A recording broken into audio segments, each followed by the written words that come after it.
बिस्मिल्लाहिर्रहमानिर्रहीम। अस्सलामु अलैकुम वरहमतुल्लाहि वबरकातुहू।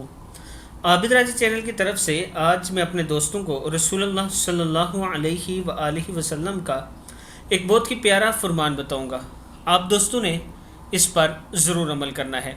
हर तंगी से निकलने का रास्ता रसूलुल्लाह सल्लल्लाहु अलैहि वआलिहि वसल्लम ने इरशाद फरमाया, जो बंदा इस्तगफार को लाजिम पकड़ ले, यानी अल्लाह ताला से बराबर अपने गुनाहों की माफ़ी मांगता रहे, तो अल्लाह ताला इसके लिए हर तंगी और मुश्किल से निकलने और रिहाई पाने का रास्ता बना देगा और इसकी हर फ़िक्र और हर परेशानी को दूर करके कशीदगी और इत्मीनान अता फरमाएगा और इन तरीक़ों से रिस्क देगा जिनका इसको ख्याल भी ना होगा। अबू दाऊद की और इब्न माजा दोनों में ये मौजूद है। आप देख सकते हैं मसनद में भी यह हदीस मौजूद है।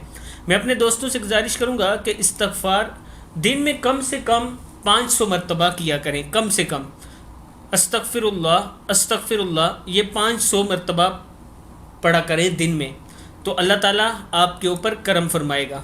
जो दोस्त ऑनलाइन क्लासेस लेना चाहते हैं, ये मेरा व्हाट्सअप नंबर है, आप मुझसे रब्ता कर सकते हैं। अस्सलामु अलैकुम वरहमतुल्लाहि वबरकातुहू।